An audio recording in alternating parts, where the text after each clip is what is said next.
बहुत से लोग ये प्रश्न पूछते हैं कि मैं तो पिछले 10 सालों से भगवान की पूजा कर रहा हूँ। भगवान है कि मेरी सुनते ही नहीं। मेरी भक्ति में क्या कमी रह गई? क्या मैं सच्चा भक्त नहीं हूँ? ऐसे ही कई लोगों को लगता है कि भक्ति करना तो समय की बर्बादी है। अगर किसी के पास भक्ति करने के लिए समय ही ना हो तो भी वे क्या कुछ कर सकता है। बहुत से लोगों को अपनी आजीविका चलाने के लिए कड़ी मेहनत करनी पड़ती है और उनके पास पूजा पाठ करने का समय नहीं होता और बहुत से लोग व्यस्त हैं। कई बार लोग समय ना होने के कारण भी कहने लगते हैं कि पूजा पाठ तो सब व्यर्थ है। तो आज हम इसी प्रश्न का उत्तर जानेंगे एक प्राचीन कहानी और गीता के ज्ञान से। कहानी सच्ची भक्ति की। नमस्कार दोस्तों, स्वागत है आपका हमारे चैनल धर्मो रक्षिता रक्षिते में। एक नगर में एक राजा था। राजा सुबह सुबह परमात्मा का नाम लेता और फिर सारा दिन अपना कार्य सुचारू रूप से करता था। राजा के ऊपर नगर के सभी लोगों का दायित्व था। राजा के राज्य में जो भी विकलांग थे, ज़रूरतमंद थे, राजा अपनी तरफ से उनकी मदद किया करता था। सारी जनता इस कारण भी राजा से बहुत खुश थी क्योंकि राजा अपनी नगरी के लोगों की भलाई के लिए कार्य करता था। एक दिन राजा सुबह सुबह मंदिर में भगवान से प्रार्थना करके अपने महल की तरफ वापस जा रहे थे कि राजा को एक देवदूत के दर्शन हुए। राजा ने शीश झुकाकर देवदूत को प्रणाम किया। देवदूत के हाथ में एक बहुत बड़ी किताब थी। इस किताब पर नज़र पड़ने पर राजा ने देवदूत से पूछा, देव जी, आपके पास जो किताब है वो क्या है? देवदूत बोले, यही हमारा हिसाब किताब है।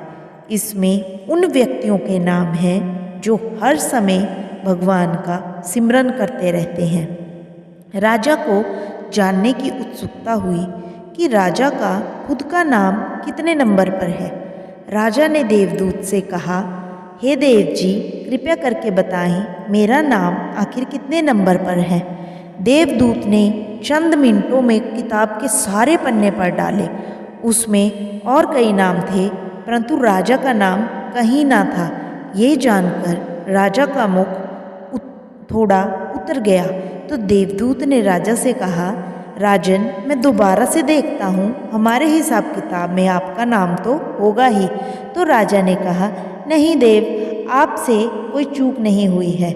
मेरे को कहाँ इतना समय मिलता है कि मैं सभी लोगों की तरह भगवान का सिमरन कर सकूँ। आपको मेरा नाम आपके हिसाब किताब में नहीं मिलेगा। राजा के मन में थोड़ा सा मलाल रहा परंतु राजा ने इस बात से अपना ध्यान हटा लिया और देवदूत को हाथ जोड़कर आगे चल पड़ा और पहले की तरह जनता की सेवा करने और उनकी समस्याओं को सुलझाने में व्यस्त हो गया।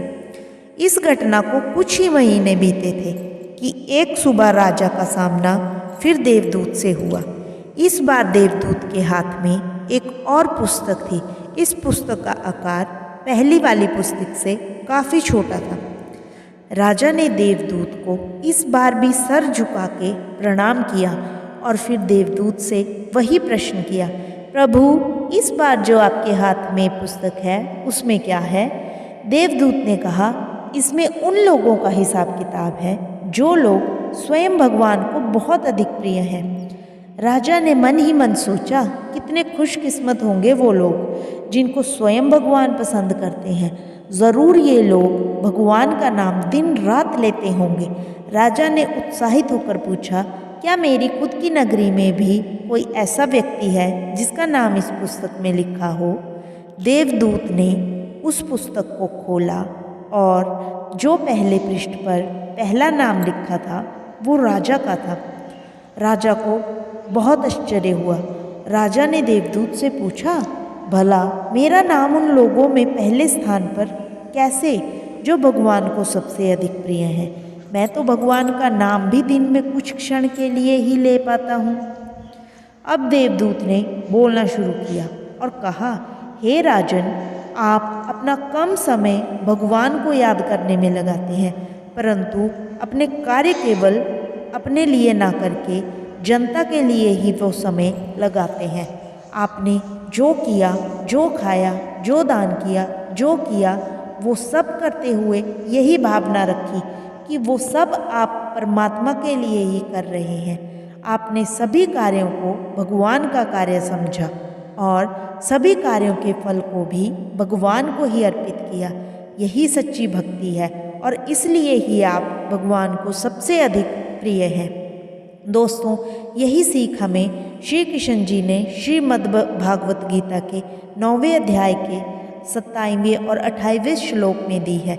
इसी तरह अगर किसी व्यक्ति का ध्यान केवल इस बात पर है उसने रोज कुछ घंटों तक भगवान की पूजा करनी ही है और उसका ध्यान भगवान में है ही नहीं, तो ऐसे व्यक्ति को ढोंगी ही जाना चाहिए। हम जो भी कर रहे हैं उसको भी भगवान को अर्पित करके भक्ति कर सकते हैं और जन कल्याण के कार्य करना भी भक्ति का ही हिस्सा है।